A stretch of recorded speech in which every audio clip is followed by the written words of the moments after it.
نحمده ونصلي على رسوله الكريم أما بعد فأعوذ بالله من الشيطان الرجيم بسم الله الرحمن الرحيم إن الله وملائكته يصلون على النبي يا أيها الذين آمنوا صلوا عليه وسلموا تسليما آمنت بالله صدق الله العظيم دیروز در بستان سرا دیروز در بستان سرا ہما طوطیان خوشنوا پڑھتی تھی نعت مصطفیٰ بلغ العلا بکمالہ، اور قمریاں بھی شوق میں ڈالے ہوئے سر توق میں کہتی تھی اپنے ذوق میں کشف الدجا بجمالہ، اور بلبلیں بھی کو بکو لے لے کے ہر ایک گل کی بو کرتی تھی چرچا سو بسو حسنت جمیع خصالہ، چڑیوں کے سن کر چہچہے انسان بھلا کیوں چپ رہے، لازم ہے اس سے یوں کہے صلو علیہ وآلہ۔ آپ صلی اللہ علیہ وسلم پر درود پاک پڑھ لیجئے۔ اللہم صلی علی محمد وعلی آل محمد کما صلیت علی ابراہیم وعلی آل ابراہیم انک حمید مجید۔ اللہم بارک علی محمد وعلی آل محمد کما بارکت علی ابراہیم وعلی آل ابراہیم انک حمید مجید۔ میرے قابل صد احترام محترم عزیزوں، دوستوں، بزرگوں، اللہ تبارک و تعالیٰ نے قرآن عظیم الشان کے اندر بے شمار احکامات نازل فرمائے ہیں۔ نماز ہے، روزہ ہے، زکوٰۃ ہے، حج ہے، امر بالمعروف نہی عن المنکر ہے، اور کئی انبیاء کرام کی اللہ تبارک و تعالیٰ نے تعریفیں بیان کری ہیں، کئی انبیاء کرام کا اللہ تبارک و تعالیٰ نے اکرام فرمایا ہے۔ سیدنا ابراہیم علیہ السلام نے بیت اللہ بنایا تو اللہ تعالیٰ نے ان کی تعریف فرمائی وَإِذْ يَرْفَعُ إِبْرَاهِيمُ الْقَوَاعِدَ مِنَ الْبَيْتِ وَإِسْمَاعِيلُ۔ سیدنا یوسف علیہ السلام کو زلیخا نے اپنی طرف متوجہ کیا، ان کو اللہ کا خوف مانے رہا، اللہ تعالیٰ نے ان کی بھی تعریف فرمائی کہ اِنَّهُ رَبِّ أَحْسَنَ مَثْوَايَ۔ حضرت ایوب علیہ السلام نے بیماری پر صبر کیا اور کم و بیش 17 سال اس صبر پہ گزار دیے، اللہ تبارک و تعالیٰ نے ان کی بھی تعریف فرمائی کہ انا وجدناہ صابرا نعم العبد انہ اواب۔ اس طرح حضرت آدم علیہ السلام کو پیدا کر کے ان کو مسجود الملائکہ بنایا تو قرآن نے اس کی بھی تعریف فرما دی۔ لیکن میرے محترم عزیزوں، پورے کے پورے قرآن عظیم الشان کے اندر اور 1,24,000 نبیوں کے اندر کوئی ایک بھی نبی اور قرآن کا کوئی ایک عمل بھی ایسا نہیں جس کے بارے میں اللہ تعالیٰ یہ کہے کہ یہ کام میں خود بھی کرتا ہوں، میرے فرشتے بھی کرتے ہیں، لہذا ایمان والوں یہ کام تم بھی کرو۔ یہ میرے دوستوں اور بزرگوں، سعادت صرف اور صرف سرکار دو عالم صلی اللہ علیہ وآلہ وسلم کو اللہ تعالیٰ نے عطا فرمائی کہ فرمایا ان اللہ وملائکتہ یصلون علی النبی، کہ بے شک اللہ اور اس کے فرشتے جو ہیں وہ آپ صلی اللہ علیہ وسلم پر درود و سلام بھیجتے ہیں۔ یا ایھا الذین آمنوا صلوا علیہ وسلموا تسلیما، اے ایمان والو تم بھی میرے محبوب صلی اللہ علیہ وسلم پر درود و سلام بھیجا کرو۔ میرے محترم عزیزوں، میرے اور آپ کے لیے اس سے بڑھ کر اور سعادت کی کیا بات ہو سکتی ہے کہ جو کام اللہ کرے، جو کام فرشتے کریں، اللہ تعالیٰ نے اس کام کے کرنے میں مجھے اور آپ کو بھی شریک ہونے کی اجازت عطا فرما دی۔ سرکار دو عالم صلی اللہ علیہ وسلم پر درود پاک پڑھنا میرے دوستوں اور بزرگوں یہ بہت بڑی سعادت کی بات ہے، اس لیے کہ حضرت ابوبکر صدیق رضی اللہ تعالیٰ عنہ نے فرمایا کہ ٹھنڈا پانی آگ کو اتنا جلدی نہیں بجھاتا جتنا سرکار دو عالم صلی اللہ علیہ وسلم پر درود پاک پڑھنا انسان کے گناہوں کی آگ کو بجھا دیتا ہے۔ حضرت ابو ہریرہ رضی اللہ تعالیٰ عنہ نے تو یہاں تک فرمایا کہ جو سرکار دو عالم صلی اللہ علیہ وسلم پر درود پاک پڑھنا بھول گیا وہ گویا کہ جنت کا راستہ ہی بھول گیا ہے۔ حضرت عمر ابن خطاب رضی اللہ تعالیٰ عنہ نے فرمایا کہ دعا انسان جو مانگتا ہے وہ آسمان اور زمین کے درمیان معلق رہتی ہے، یعنی لٹکتی رہتی ہے، جب تک اس دعا پر درود پاک نہ پڑھ لیا جائے، یعنی مانگی ہوئی دعا کے بعد جب بھی درود پاک پڑھا جاتا ہے وہ دعا اللہ کے دربار کے اندر فوراً شرف قبولیت حاصل کر لیتی ہے۔ میرے محترم عزیزوں، دوستوں اور بزرگوں، ایک مرتبہ نبی کریم صلی اللہ علیہ وسلم سیدنا ابوبکر صدیق رضی اللہ تعالیٰ عنہ کے ساتھ بیٹھے تھے۔ آپ صلی اللہ علیہ وآلہ وسلم اور ابوبکر صدیق دونوں مل کر بیٹھے ہیں، اتنے میں ایک نوجوان مسجد کے اندر داخل ہوا، آپ صلی اللہ علیہ وسلم نے تھوڑا سا ہٹ کر اپنے اور ابو بکر کے درمیان جگہ بنا لی اور اس نوجوان کو اپنے اور ابو بکر کے درمیان میں بٹھا دیا رضی اللہ تعالی عنہ۔ سیدنا ابو بکر صدیق رضی اللہ تعالی عنہ کو تو بڑا ناگوار گزرا۔ اللہ کے رسول نے محسوس بھی فرما لیا کہ ابو بکر اس کا یہاں بیٹھنا تو تمہیں ناگوار گزرا ہوگا۔ کہ یا رسول اللہ صلی اللہ علیہ وسلم، ابو بکر تو چاہتا ہے کہ میرے اور آپ کے درمیان کوئی بھی نہ آئے۔ واقعاتاً میرے دوستوں اور بزرگوں، نہ ہجرت کے موقع پر درمیان میں کوئی آیا، نہ زندگی میں درمیان میں کوئی آیا۔ آج قبر میں بھی ایسے لیٹے ہیں کہ درمیان میں ابو بکر اور اللہ کے رسول صلی اللہ علیہ وسلم کے درمیان میں کوئی بھی نہیں ہے۔ تو فرمایا کہ یا رسول اللہ میں تو یہ چاہتا ہوں میرے اور آپ کے درمیان کوئی نہ آئے۔ کہ ابو بکر پوچھو گے نہیں کہ اس نوجوان کو میں نے یہاں جگہ کیوں دی؟ کہ اللہ اور اس کے رسول بہتر جانتے ہیں کہ یہ نوجوان مجھ پر کثرت سے درود پڑھتا ہے، اس لیے میں نے آج اس کو اپنے پاس بیٹھنے کی اجازت عطا فرمائی ہے۔ تو میرے دوستوں اور بزرگوں، آپ صلی اللہ علیہ وسلم پر درود و سلام پڑھنا اور آپ صلی اللہ علیہ وسلم پر درود بھیجنا یہ بہت بڑی فرمایا کہ اونچی شان کی بات ہے۔ یہ سعادت جسے مل جائے، یہ ذوق جسے مل جائے، جسے نصیب ہو جائے، وہ بڑا نصیب والا آدمی شمار کیا جاتا ہے۔ اس لیے کہ آپ صلی اللہ علیہ وسلم نے فرمایا کہ جو شخص مجھ پر جمعے کے دن کثرت سے درود پڑھے گا، جو شخص مجھ پر جمعہ کے دن کثرت سے درود پڑھے گا، اللہ تعالیٰ اس کی 100 حاجتوں کو پورا فرمائیں گے۔ 100 حاجتوں کو۔ پورا رمضان کا مہینہ گزر گیا تو ہم میں سے بعض لوگ ایسے ہوں گے جنہوں نے 100 حاجتیں اللہ کے سامنے ان 19 روزوں میں بھی نہیں رکھی ہوں گی۔ اللہ ایک مرتبہ فرمایا کثرت سے درود پاک پڑھنے پر 100 حاجتیں پورا فرما دیتے ہیں۔ میرے محترم عزیزوں، آپ صلی اللہ علیہ وسلم پر جب یہ آیت نازل ہوئی، ان اللہ و ملائکتہ یصلون علی النبی، تو صحابہ اکرام نے کہا یا رسول اللہ صلی اللہ علیہ وسلم، آپ پر سلام بھیجنے کا طریقہ تو ہمیں آتا ہے کہ ہم التحیات میں پڑھتے ہیں السلام علیک ایھا النبی ورحمۃ اللہ وبرکاتہ، لیکن آپ پر درود کیسے بھیجا جائے؟ تو آقا دو جہاں صلی اللہ علیہ وسلم نے درود ابراہیمی یعنی اللہم صلی علی محمد وعلی آل محمد کما صلیت علی ابراہیم وعلی آل ابراہیم انک حمید مجید، اللہم بارک علی محمد وعلی آل محمد کما بارکت علی ابراہیم وعلی آل ابراہیم انک حمید مجید، یہ پڑھ کے بتایا اور فرمایا کہ اس کے ذریعے سے تم مجھ پر درود بھیجا کرو۔ میرے محترم عزیزوں، نبی کریم صلی اللہ علیہ وسلم کا فرمان ہے کہ قیامت کے دن 3 لوگوں کو اللہ تعالیٰ اپنے عرش کا سایہ نصیب فرمائے گا۔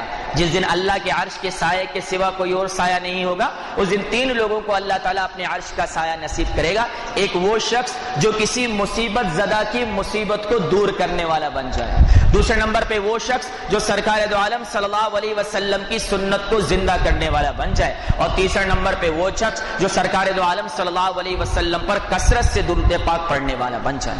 آپ صلی اللہ علیہ وسلم نے فرمایا کہ میں نے پل صراط کو دیکھا کہ اس پر ایک شخص چل رہا ہے اور اس سے چلا نہیں جا رہا، وہ گھسٹ گھسٹ کے پل صراط پر سے گزرنے کی کوشش کر رہا ہے کہ پہلے پاسے جنتیں وہاں پہنچ جاؤں۔ کبھی وہ گھسٹتا ہے، کبھی گھٹنوں کے بل چلتا ہے، تو کبھی کہیں اٹک جاتا ہے۔ اتنے میں فرمایا کہ ایک شخص آیا، اس نے اسے اٹھایا اور جلدی سے پل پار کروا دیا۔ اس نے پل پار کرنے کے بعد پوچھا کہ اللہ تجھ پہ رحم کرے، تو کون ہے؟ کہا میں تیرا درود پاک ہوں جو تو پڑھا کرتا تھا، آج مصیبت کے وقت اللہ تعالیٰ نے مجھے تیری مدد کے لیے بھیج دیا ہے۔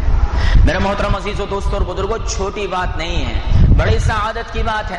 حضرت موسیٰ علیہ السلام کو اللہ تعالیٰ نے فرمایا کہ موسیٰ کتنا قریب آنا چاہتا ہے؟ یا باری تعالیٰ بہت قرب چاہتا ہوں۔ کہ اتنا قریب آنا چاہتا ہے جتنا تیری زبان سے نکلنے والے زبان کے الفاظ ہیں، یعنی تیرا کلام اور تیرے الفاظ جتنا نزدیک ہے، یا اتنا نزدیک آنا چاہتا ہے جتنے تیری آنکھ سے تیری بینائی ہے، یا اتنا نزدیک آنا چاہتا ہے کہ جتنا تیرے جسم سے تیری روح نزدیک ہے؟ حضرت موسیٰ علیہ السلام نے فرمایا کہ یا باری تعالیٰ کیا عمل کروں؟ کہ میرے محبوب صلی اللہ علیہ وسلم پر درود پاک پڑھا کر موسیٰ ہم اس سے بھی زیادہ تجھے اپنا قرب عطا کرنے والے بن جائیں گے۔ اس لیے میرے دوستوں اور بزرگوں، حضور اکرم صلی اللہ علیہ وسلم پر درود شریف پڑھنے سے ہم میں سے کوئی بھی آدمی محروم نہیں رہنا چاہیے۔ آپ صلی اللہ علیہ وسلم کے جتنے احسانات میری اور آپ کی ذات پر ہیں، اس کا میں اور آپ تصور بھی نہیں کر سکتے۔ اس سے جتنا ہو سکے آقا دو جہاں صلی اللہ علیہ وسلم پر درود سلام پڑھنے کا جو ہے وہ اہتمام کرنا چاہیے۔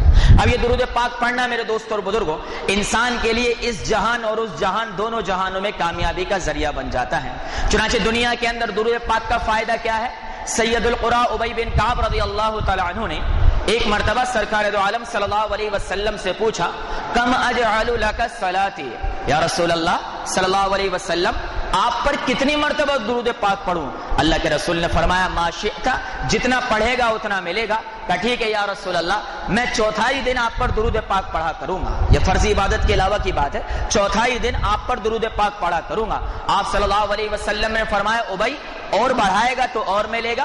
کہا ٹھیک ہے یا رسول اللہ، میں آدھا دن آپ پر درود پاک پڑھا کروں گا۔ کہا ابی اور بڑھائے گا تو اور ملے گا؟ کہا ٹھیک ہے یا رسول اللہ، میں 3 حصے کر کے 2 حصے آپ پر درود پاک ہی پڑھتا رہوں گا۔ کہا ابی اور بڑھائے گا تو اور ملے گا؟ کہا ٹھیک ہے یا رسول اللہ، اجعل لک دعائی کلی، اب میں سارا دن آپ پر درود و سلام ہی پڑھتا چلا جاؤں گا۔ اللہ کے رسول نے فرمایا اذن، اگر تو نے ایسا کیا ابی کہ صبح شام تو نے مجھ پر درود و سلام بھیجا، درود پاک پڑھا، تو فرمایا غفرت ذنبک وکفا ہمک، تیرے تمام کے تمام گناہوں کو اللہ معاف کر دے گا، اور تجھے جتنے بھی غم دنیا کے اندر لگے ہیں ان تمام غموں کے لیے اللہ تعالیٰ کافی بن جائے گا۔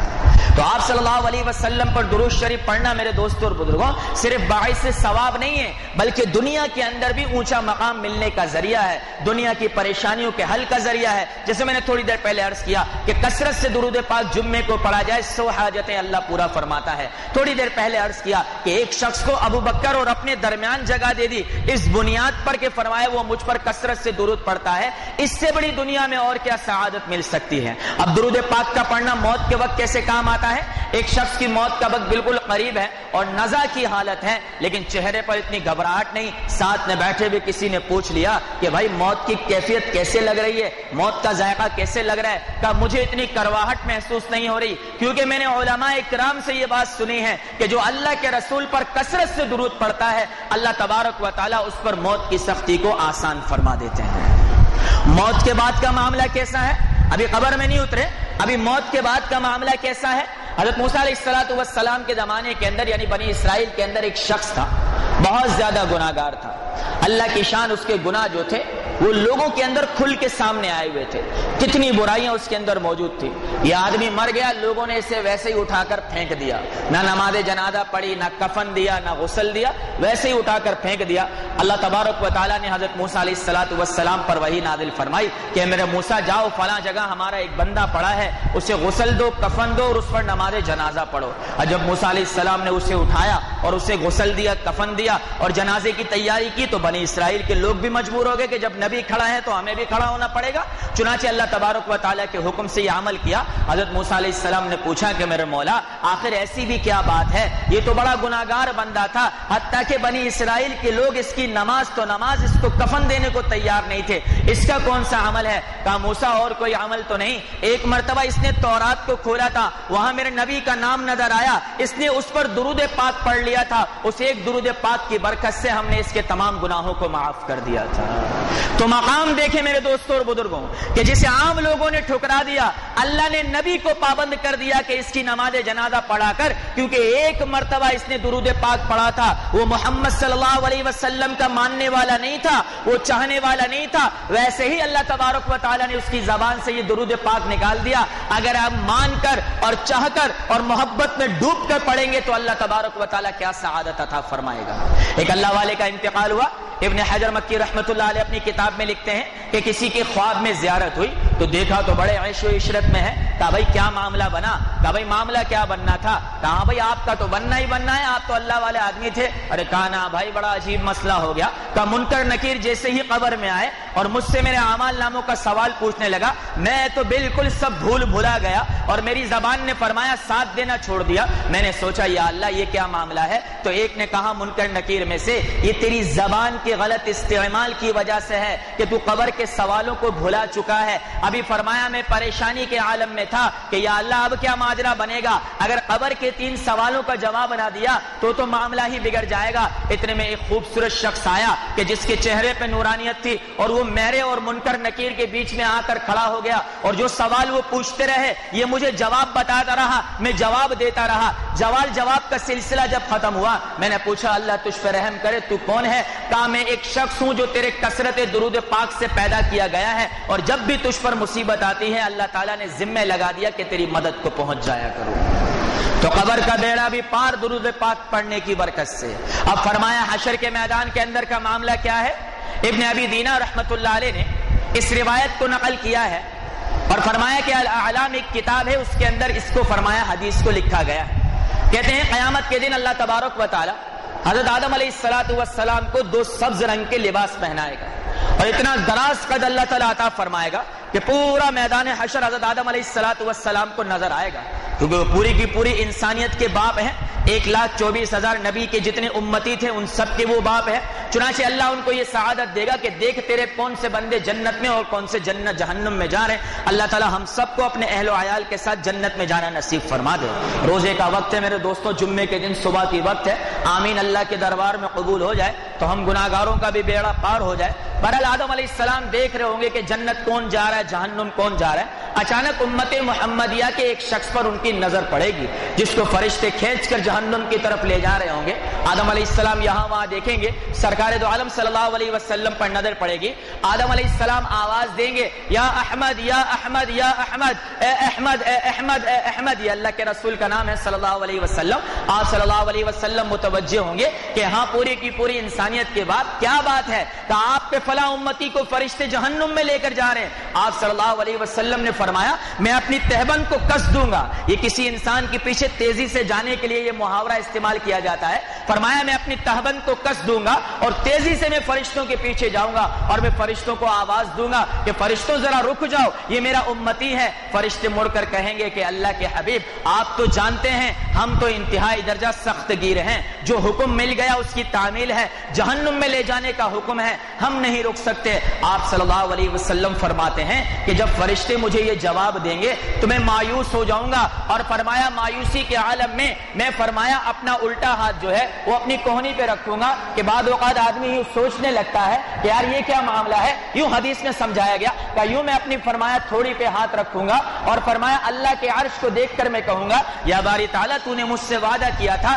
کہ تو مجھے رسوا نہیں کرے گا اور تو مجھے اتنا دے گا کہ میں راضی ہو جاؤں گا۔ اللہ تبارک و تعالیٰ فرشتوں سے کہیں گے ہمارے محبوب کی اطاعت کرو۔ چنانچہ فرشتے دوبارہ اس آدمی کو پکڑ کے میزان پر لائیں گے، اس کے اعمال نامے کو رکھیں گے تو فرمایا گناہوں والا پلڑا جو ہے وہ جھک جائے گا۔ آپ صلی اللہ علیہ وسلم اپنے پاس ایک فرمایا انگلی کی انگشت کے برابر، یہ جو اوپر کا پر ہے نا اس کو کہتے ہیں انگلی کا جو ناخن ہے اس کی فرمایا اوپر کا جو یہ حصہ ہے اسے کہا جاتا ہے، اس کے برابر ایک کاغذ کا ٹکڑا نکالیں گے اور بسم اللہ الرحمن الرحیم پڑھ کر اسے فرمایا دوسرے پلڑے میں رکھیں گے تو نیکیوں والا پلڑا جھک جائے گا اور ایک فرشتہ اعلان کرے گا کہ مبارک ہو کہ تجھے بھی اور تیرے باپ کو بھی سعادت ملی کہ تیرے لیے جنت کا فیصلہ کر دیا گیا۔ اب یہی جو جہنم میں جا رہا تھا جنت میں لے جانے لگیں گے، وہ کہیں گے بھائی رک تو جاؤ، میں پوچھ تو لوں یہ کون ہے، کہاں سے آیا۔ وہ پوچھے گا بھائی اللہ تیرے حال پہ رحم کرے، آخر تو ہے کون جس نے مجھ سے فرمایا گناہوں کو دور کیا اور میرے غم کو ختم کر دیا۔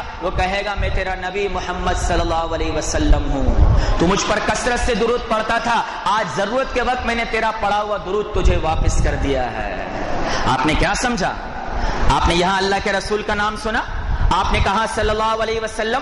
حدیث سے عرض کر رہا ہوں پوری ذمہ داری سے، اللہ تبارک و تعالیٰ نے ایک فرشتہ ایسا پیدا کیا ہے کہ جس کے اندر اتنی طاقت ہے کہ وہ ایک وقت میں ساری کی سارے انسانوں کی باتیں سنتا ہے، اور جو بھی آپ صلی اللہ علیہ وسلم پر درود پاک بھیجتا ہے اس کا اور اس کے باپ کا نام لے کر اللہ کے رسول کے روزے پر اس کے درود کو وہ فرشتہ پہنچا کر آتا ہے۔ اس لیے میرے دوستوں اپنے آپ کو اس سعادت سے محروم نہ رکھیے اور آپ صلی اللہ علیہ وسلم پر درود و سلام ضرور بھیج دیا کیجئے۔ اللہ کے رسول صلی اللہ علیہ وسلم نے فرمایا ہلاک ہو جاوے وہ شخص جو رمضان کا مہینہ پائے اور اس کی مغفرت نہ ہو۔ جبرائیل امین کی بد دعا، اللہ کے رسول نے فرمایا آمین۔ کہا ہلاک ہو جاوے وہ شخص جس کے سامنے اس کے ماں باپ یا دونوں میں سے کوئی ایک بڑھاپے کو پہنچے اور خدمت کر کے ان کی فرمایا اپنی مغفرت نہ کروائے، ان کی خدمت کر کے اپنی مغفرت نہ کروائے۔ اللہ کے رسول نے فرمایا آمین۔ کہا ہلاک ہو جاوے وہ شخص جس کے سامنے آپ کا ذکر آئے اور آپ پر درود نہ بھیجے۔ اللہ کے رسول نے فرمایا آمین۔ میرے بھائیوں دوستوں اور بزرگوں، ایک فرمایا چھوٹا سا اصول سن لیجئے شریعت کا۔ ایک مجلس میں آپ بیٹھے ہیں، ایک مجلس میں اللہ کے رسول صلی اللہ علیہ وسلم کا نام اگر 100 مرتبہ آ جاتا ہے، جیسے ابھی سیرت پہ بیانات چل رہے ہیں، 100 مرتبہ آ جاتا ہے، ہر بار درود پاک پڑھنا سعادت کی بات ہے، لیکن ایک مرتبہ کم از کم درود پاک پڑھنا واجب ہے۔ اگر اس پوری کی پوری مجلس میں آپ سوئے ہی رہے نا میرے بھائی، پوری مجلس میں نیند ہی کرتے رہے اور اللہ کے رسول کا نام سن کر فرمایا انسنا کرتے ہی چلے گئے نا میرے بھائی، تو فرمایا پوری کی پوری مجلس میں ایک بار بھی درود پاک نہ پڑھا تو واجب کے چھوڑنے کا گناہ مل جائے گا۔ اب فرض اور واجب کیا ہے؟ لوگ کہتے ہیں جی وتر تو واجب ہے، عید کی نماز تو واجب ہے۔ فرض اور واجب کے اندر فرق اتنا ہے کہ دونوں کا حکم برابر، دونوں کی فرمایا کہ ثواب برابر، دونوں کے چھوڑنے پر عذاب برابر۔ فرق اتنا ہے کہ فرض کا منکر کافر اور واجب کا منکر کافر نہیں ہوتا، ورنہ ثواب اور عذاب، فرمایا ثواب اور عذاب میں دونوں کا حکم برابر سرابر کا ہے۔ تو اللہ کے رسول پر ایک مجلس میں ایک بار درود پاک پڑھنا یہ واجب ہے۔ اگر ایک بار بھی نہ پڑھانا میرے دوستوں تو پھر واجب کا گناہ چھوڑنے کا گناہ ملے گا۔ اس لیے ہم تو فرمایا کوشش کریں میرے بھائی، ویسے موقع نہ ملے تو جب بیانوں میں بیٹھے ہیں ہر بار صلی اللہ علیہ وسلم ہماری لسان اطہر سے نکلتا چلا جائے، اللہ تعالیٰ اعمال نامے کو نور علی نور کرتا چلا جائے گا۔ ایک آخری قصہ عرض کر کے اپنی بات ختم کرتا ہوں۔ عبداللہ بن مبارک رحمۃ اللہ علیہ کے پاس ایک عورت آتی تھی، وہ عبداللہ بن مبارک رحمۃ اللہ علیہ کی مرید تھی، ان سے عقیدت رکھتی تھی۔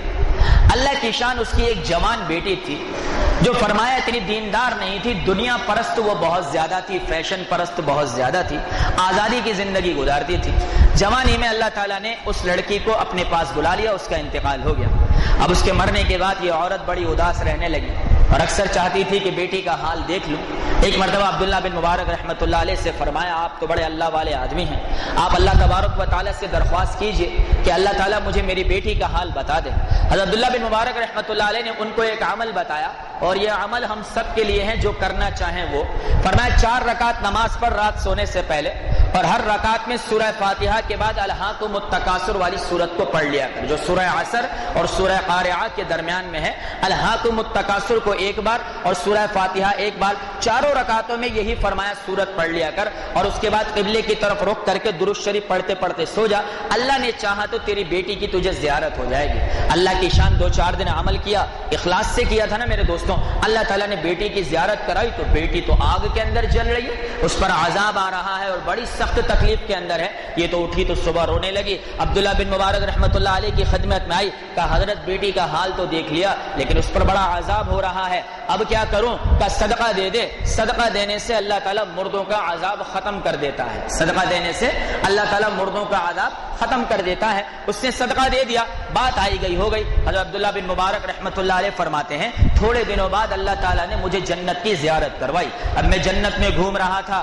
وہاں کی بہاریں، مرغداریں، آبشار، محلات دیکھ رہا تھا۔ چلتے چلتے میں نے دیکھا کہ کئی تخت لگے ہیں اور ایک تخت پہ خوبصورت لڑکی بھی بیٹھی ہے۔ بہرحال میں تو جنت کا دیدار کر رہا تھا، اس لڑکی نے مجھے اپنی طرف متوجہ کیا، کہا عبداللہ مجھے پہچانا؟ میں نے کہا میں نے نہیں پہچانا۔ کہا میں اسی فرمایا تیری عقیدت مند عورت کی بیٹی ہوں۔ کہا تیری ماں نے تو تیرا حال اور بتایا لیکن میں تجھے اور حال میں دیکھ رہا ہوں، تو جنت میں ہے۔ کہا وہ بھی درست تھا، یہ بھی درست ہے۔ حضرت عبداللہ بن مبارک رحمۃ اللہ علیہ فرماتے میں نے سوچا صدقے کی بنیاد پر اللہ نے اس کا عذاب ٹال دیا ہوگا۔ کہا یہ معاملہ کیسے بنا؟ کہا بات یہ ہے عبداللہ کہ جس رات میری ماں نے مجھے خواب میں دیکھا، اس کے دوسرے دن ایک کوئی اللہ والا قبرستان آیا اور قبرستان آ کر اس نے درود پاک پڑھا اور درود پاک پڑھ کے اس نے سارے کے سارے مردوں کو بخش دیا۔ اللہ تبارک و تعالیٰ نے مجھ جیسے 70,000 مردوں کو اس کے درود پاک کی برکت سے عذاب سے نجات عطا فرما دی۔ تو میرے دوستوں اور بزرگوں، ہمارے ماں باپ جو چلے گئے وہ کتنے منتظر ہوتے ہوں گے، جو عزیز رشتہ دار چلے گئے وہ کتنے منتظر ہوتے ہوں گے۔ اس لیے درود پاک سے اپنے آپ کو محروم نہ رکھے، کیونکہ حضور اکرم صلی اللہ علیہ وسلم نے فرمایا جو مجھ پر درود بھیجے گا اللہ تعالیٰ اس پر درود بھیجے گا، اور جو مجھ پر سلام بھیجے گا اللہ تعالیٰ اس پر سلام بھیجے گا، اور فرمایا جو مجھ پر ایک بار درود بھیجے گا اللہ تعالیٰ اس پر 10 رحمتیں نازل کرے گا، 10 گناہوں کو معاف کرے گا، 10 درجات کو بلند کرے گا، اور جو مجھ پر 10 مرتبہ درود پاک پڑھے گا اللہ اس پر 100 رحمتیں نازل کرے گا، 100 درجات بلند کرے گا اور 100 گناہوں کو معاف کرے گا۔ تو میرے دوستوں اور بزرگوں، اگر درود پاک پڑھنے سے کچھ نہ بھی ملتا اور آپ صلی اللہ علیہ وسلم صرف اتنا فرما دیتے کہ میری محبت میں ہی درود پاک پڑھ لیا کرو، تو بھی میرے دوستوں ہم پڑھ لیتے، لیکن حرص انسان کی طمع ہوتی ہے۔ تو میں نے عرض کیا میرے دوستوں کہ درود پاک کی برکت سے اللہ تبارک و تعالی دنیا بھلی بناتا ہے، موت آسان کر دیتا ہے، موت کے بعد کی زندگی، قبر کی زندگی، حشر کی زندگی، پورے صراط سے درود پاک اٹھا کر جلدی سے گزار کر جنت کی طرف لے کر چلی جاتی ہے۔ کیوں میرے دوستوں اور بزرگوں؟ اس لیے کہ اللہ نے فرمایا کہ ان اللہ و ملائکتہ یصلون علی النبی ایھا الذین آمنوا صلوا علیہ وسلموا تسلیما۔ ارے وہ تو مجھے اتنا محبوب ہے کہ میں خود اس کی ذات پر درود بھیجتا ہوں، میرے فرشتے اس کی ذات پہ درود بھیجتے ہیں، تو تمہیں بھی درود و سلام زیادہ سے زیادہ بھیجنا چاہیے۔ اس لیے کسی اللہ والے نے کہا کہ سلام اس پر جس نے بے کسوں کی دستگیری کی، سلام اس پر کہ جس نے بے کسوں کی دستگیری کی، سلام اس پر کہ جس نے بادشاہی میں بھی فقیری کی، سلام اس پر کہ جس کے گھر میں چاندی تھی نہ سونا تھا، سلام اس پر کہ جس کے گھر میں چاندی تھی نہ سونا تھا، سلام اس پر کہ ٹوٹا ہوا بوریا جس کا بچھونا تھا، سلام اس پر جو سچائی کی خاطر دکھ اٹھاتا تھا، سلام اس پر جو سچائی کی خاطر دکھ اٹھاتا تھا، سلام اس پر جو بھوکا رہ کر اوروں کو کھلاتا تھا، سلام اس پر کہ جس کے خون کے پیاسوں کو قبائیں دی، سلام اس پر کہ جس کے خون کے پیاسوں کو قبائیں دی، سلام اس پر کہ جس نے گالیاں سن کر بھی دعائیں دی، سلام اس پر کہ جس نے فضل کے موتی بکھیرے ہیں، سلام اس پر کہ جس نے فضل کے موتی بکھیرے ہیں، سلام اس پر جس نے بروں کو بھی فرمایا کہ یہ میرے ہیں۔ تو میرے محترم عزیزوں، ہم کوئی عام انسان نہیں ہیں، ایک تو ایمان والے، پھر نبی کے امتی، اور اس نبی کے امتی کے جس کا امتی بننے کے لیے عیسیٰ علیہ السلام نے اللہ سے درخواست کی تھی اور ہمیں بن مانگے بنا دیا گیا، لہذا جتنا ہو سکے اس پر خوشی کا اظہار منائیں، اپنے نبی کی زندگی کو اپنانا اپنی زندگی کا مقصد بنائیں۔ اس سے بہتر زندگی نہیں ہے میرے بھائی، اس سے بہتر زندگی نہیں ہے میرے بھائی، اس سے بہتر زندگی نہیں ہے میرے بھائی۔ خدا کی قسم، آج تم حسین و جمیل لگنے کے لیے کیا کیا فرمایا ناز و تنعم نہیں اٹھاتے، آج یاروں دوستوں میں اپنے محبوب میں خوبصورت دکھنے کے لیے کیا کیا ناز و تنعم نہیں اٹھاتے۔ اللہ عرش پر بیٹھ کر قرآن میں وعدہ فرماتا ہے کہ ان الذین آمنوا وعملوا الصالحات سیجعل لهم الرحمن ودا، ارے اپنا کے تو دیکھ میرے محبوب کی زندگی کو نیک اعمال کے ذریعے سے دنیا کے ایک ایک شخص کے دل میں تیری محبت نہ پیدا کر دوں تو رب ذوالجلال سے بات کرنا۔ میرے دوستوں اور بزرگوں، ہماری ساری کی ساری چاہتوں کا محور اللہ کے رسول کی زندگی ہے، خواہ وہ چاہتیں دنیا سے جڑی ہیں، آخرت سے جڑی ہیں، عزت سے جڑی ہیں، یا وہ چاہتیں ہماری کوئی خواہشات سے جڑی ہیں، ہم اللہ کے نبی کے بن جائیں۔ اللہ تبارک و تعالیٰ کائنات کی ہر چیز کو ہماری فرمایا کہ چاہتوں کے پورا کرنے میں لگانے والا بن جائے گا۔ اللہ تعالیٰ ہم سب محمدیوں کو محمدی بن کر زندگی گزارنے کی توفیق عطا فرمائے۔ وآخر دعوانا ان الحمدللہ رب العالمین۔